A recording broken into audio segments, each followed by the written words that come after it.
आज मैं कुंदन कुमार पुनः फिर आपको स्टोरी ऑफ इंग्लिश की जो 12th क्लास की बुक है बीएससीबी बोर्ड की, उसकी आज मैं पूरा फिर चौथे पार्ट की चर्चा करूंगा, जिसमें आप देखेंगे कि story of the novel in English चौथा पार्ट है, जहां से अभी मैं इससे पिछले वाले पोर्शन में यहाँ तक मैं कंप्लीट करा दिया था कि the Victorian age in English literature began in the second quarter of the 19th century and ended by 1900।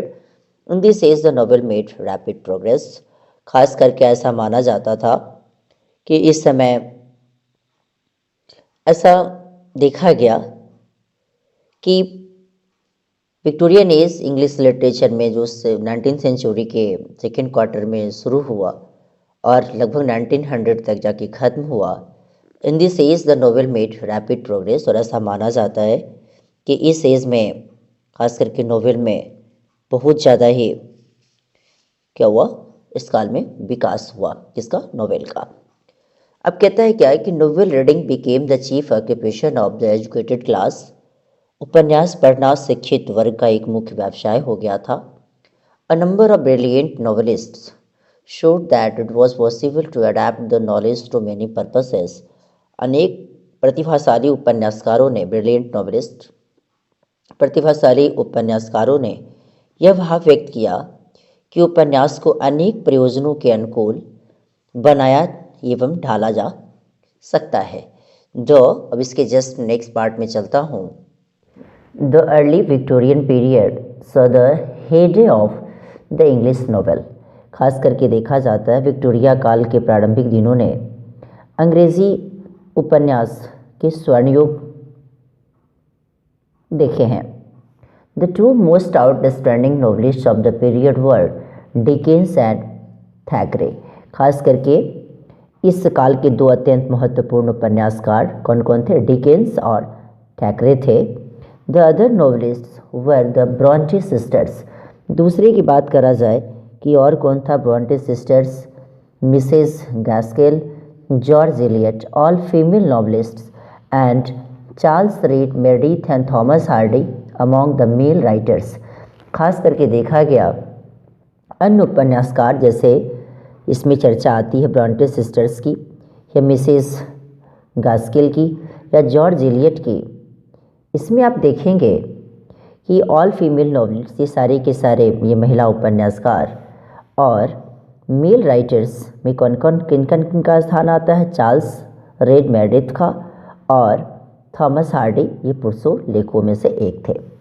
दूसरे की बात करा जाए कि all this novelists had a number of points of similarly. दूसरे देखा जाए सिमिलरिटी, जितने भी सारे जो और जो बचे हुए जो सारे नॉवेलिस्ट लोग थे, उनके पास पॉइंट भी क्या था, अ नंबर ऑफ पॉइंट्स, जो कि सिमिलरिटी के रूपों में दिखता हुआ मिलता प्रतीत होता था। They identified themselves with their age and were its spokesman. खास करके बातें करी जाए, उन्होंने अपने युग के अनुसार अपनी पहचान बनाई। दे आइडेंटिफाइड देमसेल्व्स, खुद से अपनी पहचान बनाई अपने एज के मुताबिक, एंड वर इट्स स्पोक्समैन, और खास करके वे उस युग के क्या थे, प्रवक्ता थे। स्पोक्समैन मतलब होता प्रवक्ता, जो कुछ बोलने के काबिल हों। They voice the doubts and fears of the public but they also shared their general assumptions. खास करके उन्होंने जनता के संदेह, डाउट्स मतलब संदेह, और फियर्स ऑफ द पब्लिक, जनता की जो डाउट्स थी और उसका जो डर था, उसको भी उन लोगों ने क्या किया कि उसको वॉइस के उसके बोलने की कोशिश किया। किंतु उन्होंने also share their general assumptions, जो लोगों की अपनी जो कल्पना द्वारा मानी गई सामान्य बात की जो भागीदारी को भी उन्होंने क्या किया, बरकरार रखा। They were conscious of the havoc of the industrial revolution, the presence of mass poverty and accumulation of riches in a few hands. खास करके वे औद्योगिक क्रांति, इंडस्ट्रियल रिवॉल्यूशन मतलब होता है औद्योगिक क्रांति की भी भयावहता, जो कि उसकी हैवॉक था, जो उसकी भयावह या उसकी तबाही थी, उसके बारे में जो भीग तथा चेतनाशील थे। साथ ही कुछ हाथों में संपत्ति के एकीकरण कि तथा विशाल दरिद्रता की व्यापकता की मौजूदगी, mass poverty and accumulation of riches, व्यापकता की मौजूदगी, उसकी व्यवस्था से भी क्या थे वे लोग, बिल्कुल रूबरू थे। Yet they believe that this evils were temporary and that England was growing prosperous. लेकिन साथ साथ भी फिर भी उन्होंने ऐसा विश्वास था कि ये बुराइयाँ क्या थी, अल्पकालीन थी। एविल्स मतलब बुराइयाँ, और ये क्या थे, वो तत्कालीन टेम्पोररी थी, वो दिनों तक न टिकने वाली। And the England was growing prosperous, और धीरे धीरे इंग्लैंड धीरे धीरे समृद्धि की ओर जा रहा है, ऐसा उन लोगों का ऐसा एहसास भी था। They produce novels that were truly national, वे लोग फिर भी उपन्यासों की रचना की जो वस्तुतः क्या थे, राष्ट्रीय से रिलेटेड थे। You must be acquainted with Pickwick Papers and David Copperfield. खास करके मैं जब चर्चा करूं तो आप इसके बारे में जानते होंगे, आप पिकविक पेपर्स और डेविड कॉपरफील्ड से अवश्य ही क्या होंगे, आप परिचित होंगे। एक्वेंटेड मतलब परिचित होना। Dickens had the knack of combining humour with pathos and the best example of it you can find in this novels. खास करके डिकेंस की बातें जब मैं करूं तो इसमें आप क्या देखेंगे, डेविड का हास्य रस को करुण रस के साथ जोड़ना संयोजन डिकेंस का ही कौशल एवं विशेषता थी, तथा इसका उत्कृष्ट उदाहरण आप इन उपन्यासों से प्राप्त कर सकते हैं, जिन्होंने जिस प्रकार की बातें उन्होंने लिखा, किसमें, पैथस के बारे में। There were many great novelist in the Victorian age. खास करके बहुत सारे ग्रेट नॉवलिस्ट किस एज में पैदा हुए, तो विक्टोरियन एज में थे। Thomas Hardy made the novel as serious a medium as poetry और which could deal with the fundamental problems of life। खास करके जब मैं अगर बातें करूं तो विक्टोरिया युग में अनेकों महान उपन्यासकार तो थे ही, हार्डी ने उपन्यास को उतना गंभीर माध्यम बनाया जितना कविता जो जीवन की मूलभूत समस्याओं को हल कर सकती है। He had a deep compassion for Mankind. खास करके वह उनकी मानव मात्र विशेषकर विभिन्न पीड़ित तथा दलित व्यक्तियों के बारे में जैसे इसमें दिया, specially for the poor and down trodden. RL. Stevenson, जिनका जन्म 1850 में हुआ, 1894 में इनकी डेथ हो गई, introduced romantic adventures in the novel.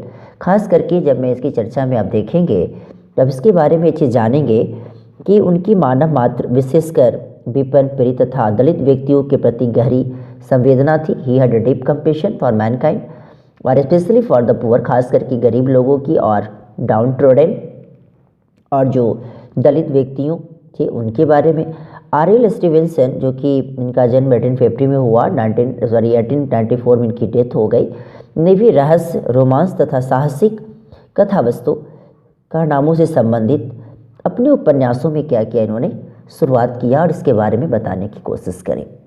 दूसरे की बात करें, the modern essay in English literature started from the beginning of the 20th century 1900 to 1960।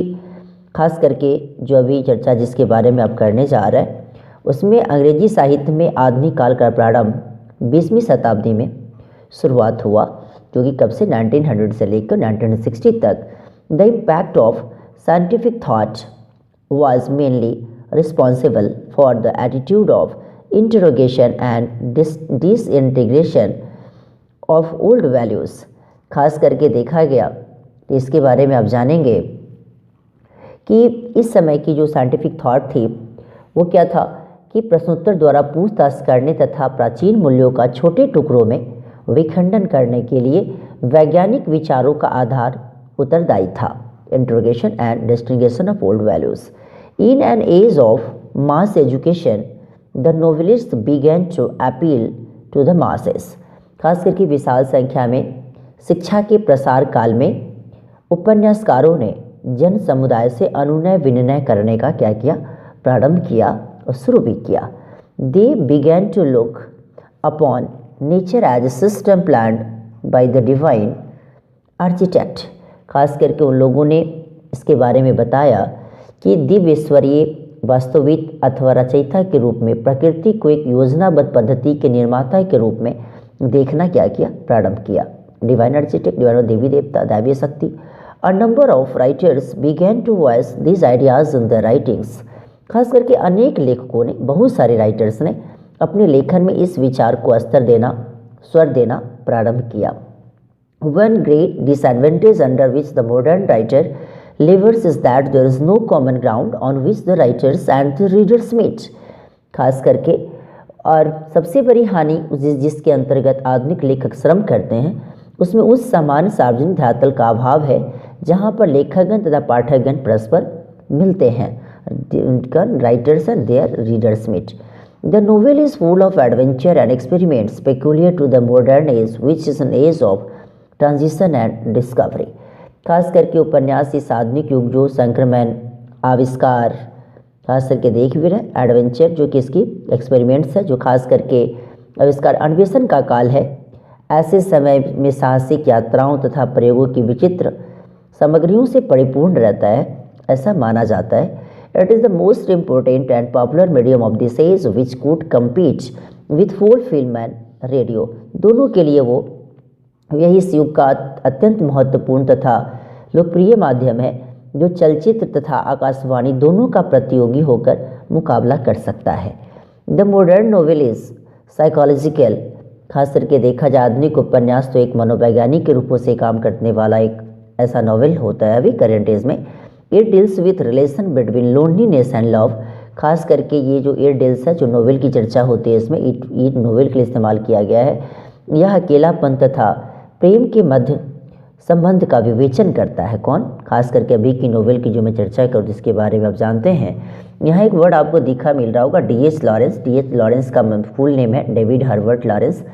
और ये वीडियो आपको कैसा लगा इसके बारे में आप लाइक, सब्सक्राइब एंड कमेंट करना ना भूलें और इसे शेयर भी करें। और इसके बाद का रेस्ट पार्ट है उसको फिर मैं फिफ्थ पार्ट वाले पोर्शन में इसको डालूँगा। थैंक्स।